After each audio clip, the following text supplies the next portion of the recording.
There is a silverfish in your bathroom that you have seen at least once this week.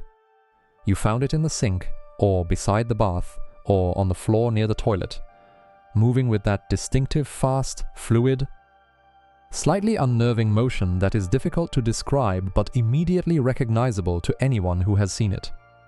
Your response was probably automatic and immediate.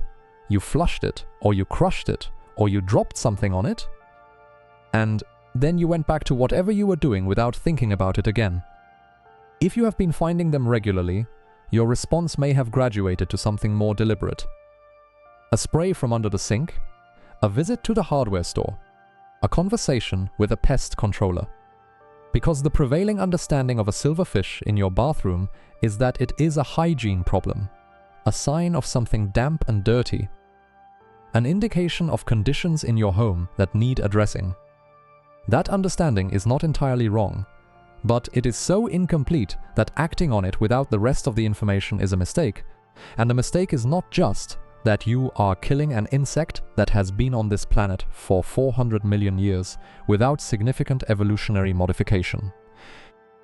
It is that you are removing a diagnostic tool. The silverfish in your bathroom is not just an insect. It is a reading of the conditions inside your walls, your floor, your ceiling, and your plumbing that is more specific, more localized, and more actionable than almost any survey you could commission. Today we are going to look at that silverfish properly. We are going to find out exactly what it is, how long its lineage genuinely is, what it is doing in your bathroom, and what that presence tells you, what the specific conditions it requires reveal about the fabric of your home, and why the information it is giving you by being there is information that, if you act on it correctly, could prevent the kind of structural and material damage that costs several orders of magnitude more to repair than a silverfish problem costs to address. By the end, I think you will understand why pest control professionals and building surveyors who understand the ecology of Lepisma saccharina describe it not as a pest to eliminate, but as an indicator species.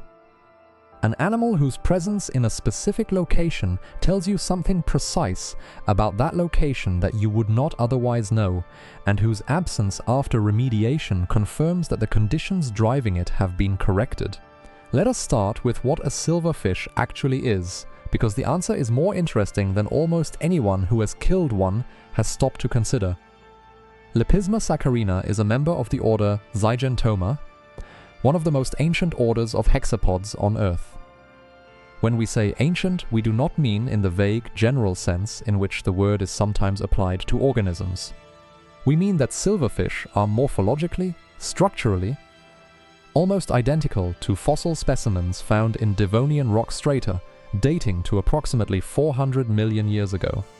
The silverfish you flushed this morning has the same body plan, the same segmented appearance, the same caudal filaments at the tail, the same absence of wings, the same teardrop-shaped profile as insects preserved in amber and stone when the land masses that would become Britain and North America were part of a single equatorial continent, and the first amphibians had not yet left the water.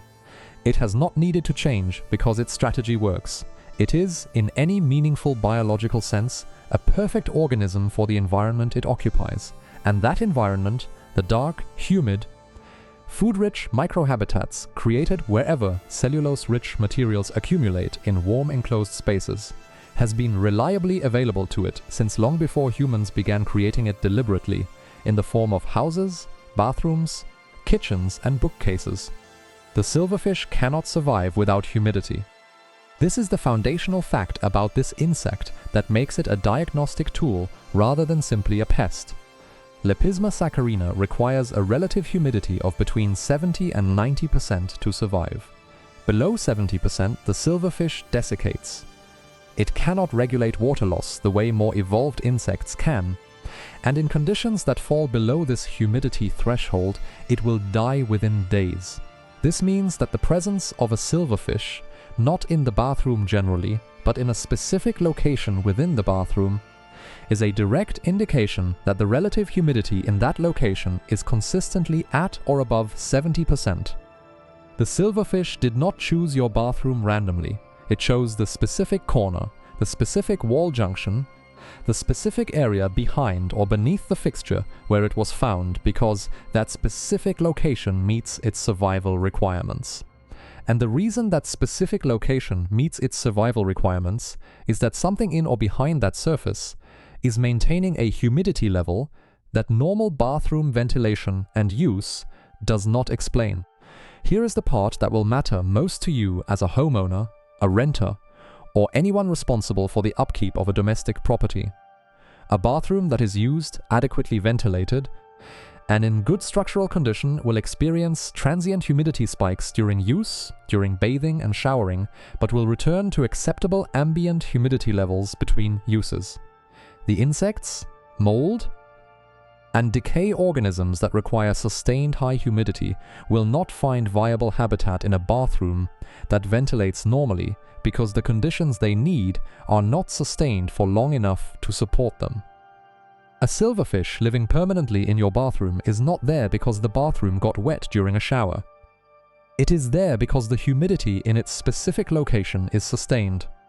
Sustained humidity in a specific location inside a domestic building almost always has one of a small number of causes. A slow leak in a water supply pipe or waste pipe behind the wall or beneath the floor, inadequate or failed waterproofing at a shower or bath junction, water has been penetrating the structure over time, condensation building up inside a wall cavity because of a thermal bridge or inadequate insulation, or poor or failed ventilation that is allowing moisture to accumulate in a space that should be drying out between uses. Every one of these causes has a repair cost, and in every case, the repair cost when the cause is caught early, before the sustained moisture has had enough time to penetrate the structural materials, to wet the timber framing, to establish a fungal colony in the floor joists, to delaminate the plaster from a wall that has been drawing moisture for 2 years, is a fraction of the repair cost when it is caught late. This is the economic argument for treating the silverfish as a diagnostic tool rather than a pest. The silverfish arrived in that location because the conditions became viable for it. It will continue to arrive as long as the conditions remain viable. Removing the silverfish does not change the conditions. It removes the indicator. And removing the indicator while the conditions persist is the equivalent of disconnecting a smoke alarm because it is making an unpleasant noise. Let that settle for a moment. The insect you have been flushing is the smoke alarm. The damp patch behind your tile, or the slow weep at the waste pipe joint, or the failed bead of sealant at the bath edge that has been allowing water to penetrate the timber substrate beneath. That is the fire. The silverfish is also telling you something about the fabric of your home that goes beyond moisture alone. Silverfish feed on polysaccharides, specifically on the cellulose and starch found in paper, cardboard, natural textiles, the starchy glue used to attach wallpaper, and the natural sizing used in bookbinding. They will also feed on the glycogen found in shed human skin cells, which makes them efficient decomposers of the organic material that accumulates in domestic environments. In a bathroom with a sustained moisture problem, the silverfish population will expand to consume the organic material available in that environment, which includes the paper-backed plasterboard that lines most modern bathroom walls, the cellulose core of the flooring substrate, and if the moisture problem is significant enough, the timber framing itself. The silverfish is not causing the structural damage in this scenario, the moisture is. But the silverfish population density, the number you are finding and the regularity with which you are finding them, is a proxy measurement of how long the moisture problem has been running and how much organic material has accumulated in conditions wet enough to support a large population. More silverfish, found more frequently, in more locations within the same property means a moisture problem that has been running longer and has penetrated further into the building fabric. The mates and the bristletails you may also find alongside the silverfish in a bathroom environment. The firebrat, Thermobia domestica, is a close relative with slightly different thermal preferences, favoring higher temperatures near boilers and water heaters, and its presence indicates warm as well as humid conditions. The distinction matters because a silverfish population near the cold water pipes under a floor tells you something different from a firebrat population near the hot water cylinder in a utility room. Both tell you something specific and localized. Both are diagnostic. So what should you actually do about the silverfish in your bathroom? The first step is to resist the spray can and instead use the silverfish as a locating device. Where precisely are you finding it? Not the bathroom in general, but the specific spot. Under the bath panel, behind the toilet cistern, in the corner of the floor, against the external wall, along the skirting beneath the window. The specific location of the silverfish is the location of the moisture source. Mark it, then investigate it. Remove the bath panel if the silverfish are appearing under the bath and inspect the waste trap, the overflow pipe junction, and the bath feet for evidence of a slow leak or condensation pooling. Inspect the sealant bead at the bath edge for any gaps, lifting, or discoloration that indicates water has been penetrating. Check the grout in the shower enclosure for cracks or gaps, particularly at the tray edge and the wall junction at floor level. Look at the ceiling of the room below the bathroom if there is one, for any discoloration, swelling, or damp that would confirm moisture is penetrating the floor structure. A dehumidifier running in the bathroom for several weeks, combined with improved ventilation by ensuring the extractor fan is functioning correctly and is ducted to the outside rather than into a roof void, will reduce ambient humidity enough to make the bathroom non-viable for silverfish in most cases where the source is condensation or inadequate ventilation.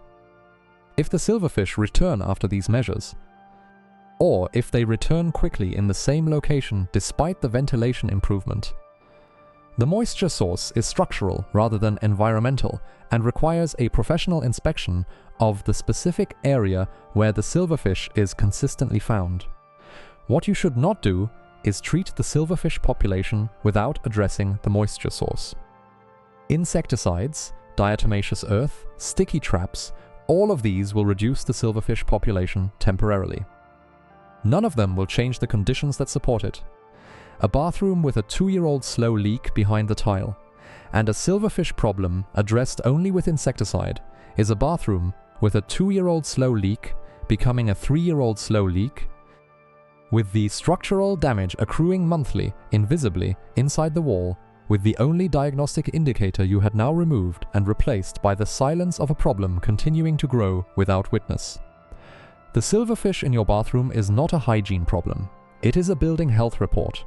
A precise, localized, continuously updated report being generated by an insect that has been doing this, living in the damp, dark spaces of enclosed structures for 400 million years. It is very good at finding the conditions it needs. The conditions it needs are the conditions your building fabric needs you to find. Listen to it. Have you ever investigated a persistent silverfish problem and found something behind the wall or under the floor that explained it? Tell me about it in the comments. I read every single one, and this is exactly the kind of story this community was built for. And if you want to understand another insect that is telling you something specific about the conditions in your home that you have been missing, the next video is already waiting for you.